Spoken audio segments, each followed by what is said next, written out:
Et voilà, le plateau de l'invité. Je vous assure que le débat avait déjà commencé ici en plateau. Maître Marie-Élise Bédot, bonjour. Bonjour. Oui. Vous êtes avocate, militante chevronnée pour la défense des droits des femmes. Vous êtes, disons, vous êtes taillée, hein, une solide réputation sur la scène juridique béninoise, mais depuis un moment, on ne vous sent plus, on ne vous voit plus, on ne vous entend plus, alors qu'il y a beaucoup d'actualités, hein, les cas de viol, d'agression sexuelle et surtout le coronavirus. Une retraite anticipée ou vous avez décidé de faire autre chose carrément? Et je suis surprise. Je suis surprise parce que je suis toujours présente, peut-être beaucoup plus sur les réseaux sociaux, pas dans les médias publics. D'ailleurs, les médias publics aujourd'hui ne vont pas assez vite et il faut qu'on vous invite. Si on ne m'invite pas, je ne peux pas en parler, mais j'en parle sur les réseaux sociaux, surtout sur le viol, les violences. Ah, je ne peux pas abandonner ça, ça fait partie de mes tripes pour moi. Et c'est ça, le quotidien également de mes affaires au tribunal aussi. Donc, je suis présente. Je ne sais pas si Christian fait exprès de ne pas parler, de ne pas citer la politique parmi vos activités. Que devient la femme politique Marie-Élise Bédot? Je pense on peut en reparler plus tard. Invitez-moi et on en reparlera. Aujourd'hui, on parle de la situation. Vous avez raccroché, c'est-à-dire la retraite? Je dis invitez-moi. Pour faire plus de place aux questions de pour viol une autre et de femme, violences faites aux femmes. Mais je fais de la politique pratiquement. Parce que cette question du viol, mais c'est une question hautement politique. Et je pense que les partis politiques devraient se réveiller pour en parler. Il faut donner de la voix. Il faut que l'exécutif donne de la voix pour qu'on puisse l'éradiquer. Parce que je peux vous dire que j'ai découvert au cours de mes dossiers que, en fait, il y a la culture du viol au Bénin. Ah bon? Comment? Comment? Oui. Mais j'ai découvert, depuis quelque temps, j'ai découvert que la plupart des jeunes dames que je reçois ont fait l'objet soit de viol ou de tentative de viol, mais n'en parlent pas. Vous serez surpris. Ah oui. Vous voulez Toutes parler ces du viol femmes, conjugal, c'est ça ou que ça soit conjugal ou de l'extérieur, l'ami de papa, le tonton, l'oncle, et on n'en parle pas. Mais pire, j'ai constaté que dans certaines régions de notre pays, que je ne veux pas citer pour qu'il n'y ait pas de stigmatisation, Oui. mais le papa doit avoir des relations sexuelles avec sa fille avant qu'elle ne se marie. Et on assiste à des viols systématiques dans les maisons, à l'inceste, et personne ne veut en parler parce que c'est aujourd'hui tabou. C'est comme ça que je me suis dit, mais finalement, lorsqu'on viole une petite fille, les gens disent, mais il est fou, il a bu, il est ceci, mais c'est faux. Il y a une culture du viol qu'il faut qu'on attaque, que l'exécutif... Vous aussi, vous avez des réserves sur la question. Ça veut dire que vous participez aussi à cette omerta qu'on observe sur la Mais question. je l'ai appris il n'y a pas longtemps. C'est pour ça que mon raisonnement change aujourd'hui. Parce qu'avant, je disais, bon, les causes, ce sont les pulsions sexuelles mal retenues par les hommes, le fait qu'aujourd'hui, les jeunes s'abonnent aux images X sur les réseaux sociaux. Mais c'est faux. Dans notre tête, on est toujours persuadé, en fait, les hommes sont persuadés que la femme leur appartient. Et ces cultures, c'est ça qui, depuis les années 70, a commencé à être battu en brèche par les féministes. Parce que pendant longtemps, même la justice a fait de la femme la chose de l'homme. L'homme est convaincu qu'il a droit de vie ou de mort sur la femme, sur sa femme, sur ses sœurs aussi. Vous voyez? Alors, tout le monde était coupable et ce sont les féministes dans les années 70 qui ont dit « ça suffit, c'est mon corps m'appartient ». C'est comme ça que ça a commencé et on a commencé à dénoncer l'inceste, le viol, le harcèlement sexuel et tout ce qu'on a comme violence faite aux femmes.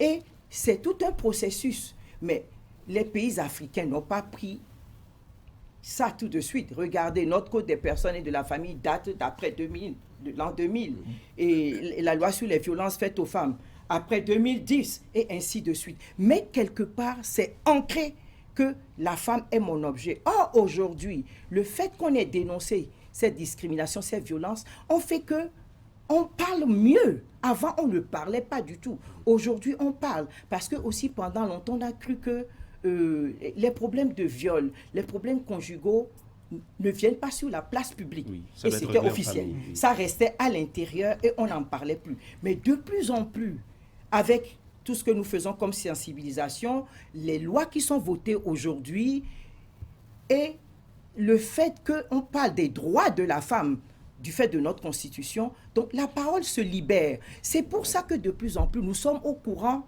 de ce qui se passe. Sinon, je pense que ça se passait.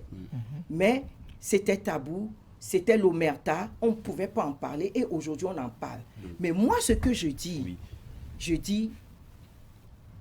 c'est un raisonnement personnel que je fais, hein.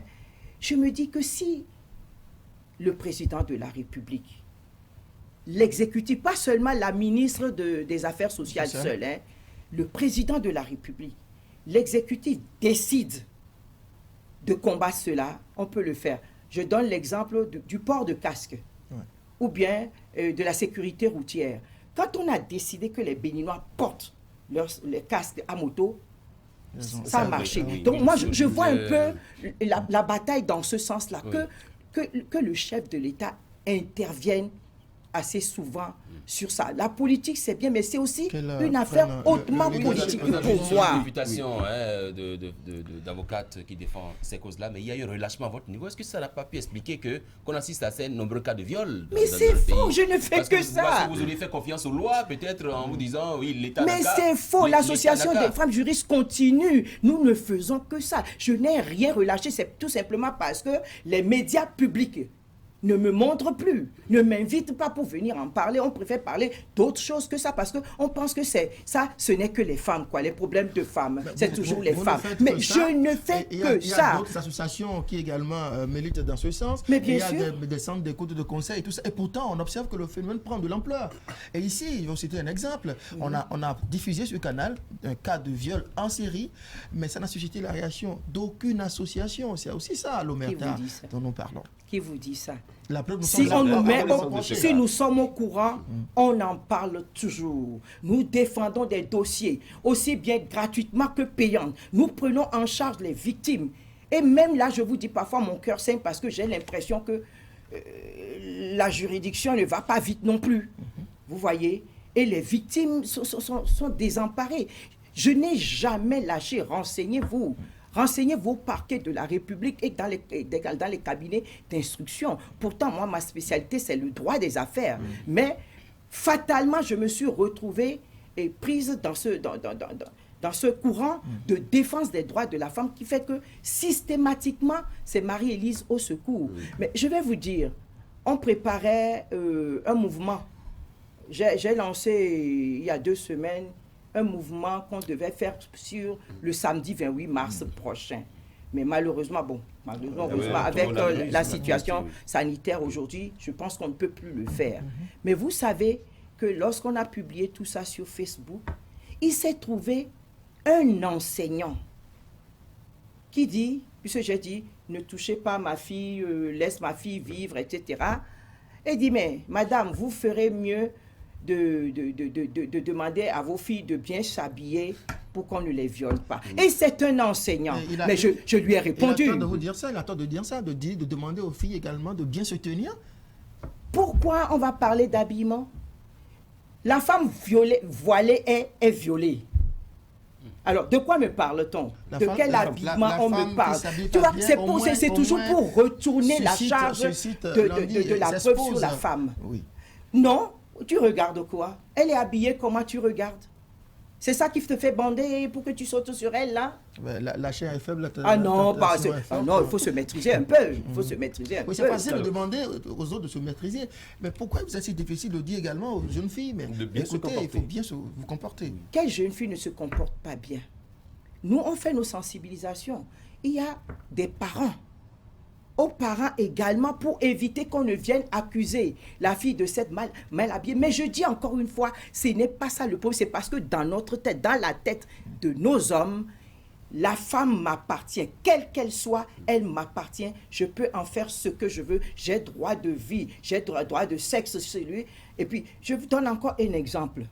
Oui, allez-y. Mais vous serez étonnés.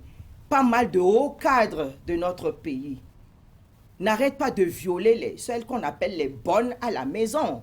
Voilà encore un problème. Et c'est des gens comme vous qui êtes ici, hein, vous les voyez, bien habillés, bien machin, au cadre là. Mais après avoir fait ça, ils violent les filles qui ne peuvent pas faire autrement, qui ne peuvent pas se défendre, et ils les avortent sans autre forme de procès. Et quand la femme intervient pour dire, mais c'est quoi ça? La fille est venue me dire qu'il y a ça. Oh, il y en a qui ont le culot de dire, ce qu'il y a entre la bonne et moi ne te regarde pas. Alors, on l'avorte, on vient la déposer encore dans la maison. La femme n'a pas le droit de la faire sortir. Mais c'est quoi ça? Et vous allez me dire que c'est une bonne. Imaginez, c'est une bonne qui est mal habillée, qui fait que le monsieur, qui est un haut cadre de la République, va bander pour sauter si sur le elle. Le président de la République, ou je ne sais pas qui, ou même le pape, si vous voulez, intervient et fait un discours, ou bien montre une certaine volonté de lutter contre. Mais et que les dénonciations ne sont pas faites, ça ne servira à rien. Non. Je l'ai toujours dit, c'est comme les droits de la femme, la promotion des droits de la femme. J'ai toujours crié pour dire, je veux que le chef de l'État donne de la voix, qu'il montre qu'il est impliqué. Tant qu'il ne s'impliquera pas et qu'il va dire, oui, bon, je pense à la promotion des femmes et tout, ça ne donnera rien. Parce que lui seul peut montrer que la force publique s'occupe vraiment des femmes, les met à leur place dans les instances de prise de décision, etc. Mais tant que ça sera comme de la banalisation ou même pratiquement de la moquerie, parce qu'un jour, moi, j'ai entendu le chef de l'État dire, mais je ne les vois pas. Quelqu'un lui a posé la question pour dire, mais monsieur le président, par rapport au nombre des femmes dans le gouvernement, mais j'ai été choquée d'entendre le chef d'État dire, mais où est-ce qu'elles sont les femmes? Je ne les vois pas, mais nous sommes là, elles sont là, elles sont là. Vous ne vous battez pas. Qu'est-ce que vous entendez par se battre? Les femmes ne se battent pas. Vous êtes sûr? Cette thématique du viol, bon, vous, d'accord, on vous voit, mais même vous sur n'êtes pas le plan, nombreuses non plus à porter mais ce écoutez, combat. Au moins sur le peu, commençons avec le peu pour faire boule de neige et donner des exemples. Parce que vous avez toujours tendance à oublier qu'il y a un siècle de fossé entre l'éducation des garçons et l'éducation des filles. Au moment où on envoyait les garçons à l'école, les filles n'allaient pas à l'école. Et au moment où les garçons étaient admis à passer le bac, aller à l'université, on cantonnait les filles au CEPE ou au BEPC en disant que c'est déjà suffisant et c'est universel. Donc, vous parlez toujours comme s'il n'y a pas une histoire derrière. Il y a une histoire qui nous suit. Et c'est ça qu'il faut briser. Donc, si nous ne sommes pas nombreuses, il y en a qui sont là, qui font le travail, mais regardez déjà ce que les autres, celles-là font, pour que celles qui arrivent puissent se dire, attention, et moi je dis, seule la puissance publique peut nous aider à faire ça. Maître Guedo, c'est vrai qu'il y a des dossiers qui sont déjà portés devant la justice. Le juge a souvent la main lourde pour ce qui est des sanctions. Nous ne trouvons pas ça suffisant. C'est pas du tout la main lourde. Ah non. On dit, pour un enfant de plus de 13 ans, 10 à 20 ans, mais souvent on s'arrête à 10 ans. C'est quoi la peine capitale? Mais au moins 30 ans. Si on peut aller à 30 ans, moi je plaide pour ça, qu'on puisse revoir la loi pour que les gens aient plus peur, qu'on aille jusqu'à 30 ans. Aujourd'hui c'est 20 ans le maximum, mais même là, dans les juridictions, on ne donne pas les 20 ans, c'est souvent les 10 ans, quand il s'agit de mineurs, de jeunes, machin, et puis de jeunes filles, de moins de 13 ans, bien de plus de 13 ans. On ne va pas plus loin que ça. Ce qui est souvent reproché mais moins de 13 ans quand même, il y a la perpétuité. Ouais. Au moins c'est ça qui est bon. Il y a la réclusion criminelle à perpétuité. Mais pour les plus de 13 ans, j'aurais souhaité qu'au lieu de s'arrêter à 30 ans, qu'on puisse peut-être dire, au lieu de 10 à 20 ans, que ça soit 20 à 30 ans. Dans ce dossier, bien souvent, on note l'absence de la victime et ça devient la parole de l'accusé. Mais oui, vous comprenez. Pourquoi c'est comme ça? Oui, c'est la honte. Psychologiquement, elles sont atteintes. Et quand on ne les prend pas vraiment en charge, elles ont peur. Elles ont même peur de la justice parfois. Et elles sont prêtes à abandonner parce que comment je peux aller devant une juridiction et aller raconter tout ce qu'on m'a fait? Et c'est parfois pas facile. Et déjà même les victimes sont psychologiquement atteintes. Et c'est des maladies psychosomatiques, plein de choses dans leur vie. Et surtout, souvent, celles qui vont plus loin ne sont même pas soutenues dans leur famille. Parce que la famille dit, on ne veut pas qu'on sache que. C'est-à-dire, le candidaton est tel, hein, du point de vue social, on veut masquer ça. Et quand tu veux passer la barrière, tu es pratiquement abandonné. Il y en a qui osent, qui viennent à vous. Tout à fait. Et on le fait. Et qui passent par derrière pour demander l'arrêt de toute procédure. Qu'est-ce qui explique ça? Non, ça c'est souvent dans les couples, ça. Les victimes de viol qui sont des jeunes filles, souvent, quand elles ont pris leur décision, surtout quand elles ont passé le cap de 20 ans et qu'elles disent, voilà, quand j'avais 16 ans, mon oncle me faisait ci, mon papa me faisait ça, elles arrivent à aller jusqu'au bout. Ce sont les femmes mariées qui ont encore des problèmes dans leur tête. Parce que ton mari te viole, ton mari te fait des violences continues. On ne peut pas expliquer, elle ne veut pas en parler. Il y a eu un cas dans un collège où un groupe d'élèves a violé une jeune fille. Elle était prête à faire des témoignages, même face à la caméra, mais les parents l'en ont dissuadé. J'ai appris ça. Ouais. Mais nous, on ne peut pas faire plus si la victime refuse. C'est la victime qui enclenche l'action publique. À moins que nous revoyions encore les lois pour dire, même à son corps défendant, on va la défendre, on va porter plainte. Et il faudrait qu'on en vienne là, parce qu'aux États-Unis, ça a été aussi la façon de pouvoir aider celles qui hésitent, les victimes qui hésitent. Donc, à ton corps défendant, on va poursuivre la personne et on va te défendre. Et on va t'aider, on va t'accompagner. C'est la peur, tout simplement. Mais par le passé, on a quand même vu Maître Bédo qui... directement ou personnellement se portait sur ces cas-là et nous les mettait, c'est pas à porter... Ça continue. Ça ne continue pas, on dirait que vos portes sont désormais fermées. On continue de le faire, c'est que bon, vous avez besoin d'argent. Ce qui est normal. C'est pas évident. Hein? Avant, je venais parce que j'arrivais à vous dire, ou bien de façon forfaitaire, on acceptait. Mais aujourd'hui, c'est beaucoup plus difficile. Donc, nous prenons aussi la procédure des réseaux sociaux aussi pour divulguer. Mais avec la presse officielle publique, la télévision, c'est très difficile parce que vous avez besoin d'argent et nos associations n'ont pas cet argent-là pour présenter des cas. Moi, j'ai bénéficié de beaucoup de faveurs de Canal 3. Ça, je le dis et je vous remercie au passage. Merci. On a beaucoup travaillé, mais aujourd'hui, c'est beaucoup plus difficile. Maître Bédo, comment vivez-vous l'actualité du coronavirus, le confinement? Quelles sont les dispositions que déjà vous prenez à votre niveau pour vous mettre à l'abri? Non, moi, je pense qu'il faudrait que les Béninois prennent conscience d'abord. Parce que, curieusement, il y a des gens qui ne croient pas, hein. Donc, que les Béninois ne s'amusent pas avec leur vie. Moi, je dis, restez chez soi. Je reste chez moi. Tu restes chez toi. Il reste chez lui. Nous sommes solidaires et nous allons combattre le virus. Nous n'allons pas propager le virus. Vous êtes responsables, ils sont responsables. Faisons ça dans la solidarité. Qu'on se dise, d'abord, le combat est individuel, personnel, mais en même temps c'est solidaire parce que si je respecte les mesures qui ont été prises, à savoir rester chez soi, patiemment, se laver les mains, et puis quand on sent quelque chose, quand on sent comme un état grippal, on tousser dans le creux du coude et ainsi de suite.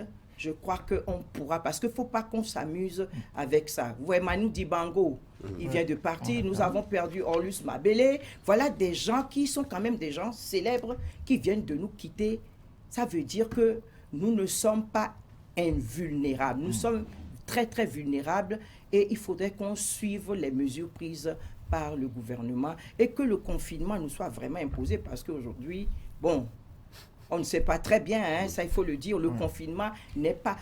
Vous avez vu dans les autres pays, ils ont mis, pour le faire, la force publique, hein, pour amener, parce que les gens sont têtus et les gens n'y croient pas et il faudrait qu'on prenne conscience surtout Et moi, j'invite mes concitoyens béninois à vraiment prendre ça au sérieux. Et c'est une question de solidarité pour sauvegarder les vies humaines. Parce que quand ça va commencer, il n'y a pas de riches, il n'y a pas de pauvres, il n'y a pas de femmes, il n'y a pas d'hommes. On risque d'être décimés et il faudrait que vraiment on en prenne conscience et qu'on fasse ce travail personnel, individuel, puis collectif dans la solidarité.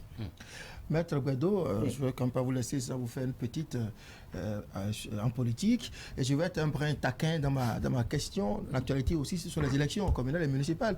Maître Guaido, on sait que vous avez souvent snobé les élections intermédiaires, les municipales et législatives. Vous n'avez eu d'intérêt que pour la présidentielle. Comment vous vivez cette actualité, ce processus électoral? J'observe pour le moment. Je veux voir comment ça va se passer. Mais vous vivez dans une communauté, sans doute que vous voulez bien savoir qui va la diriger, qui est-ce qui est... Invitez-moi pour une autre fois, on va en parler carrément. On parlera de ça. Bien, vous êtes plutôt focus sur 2021.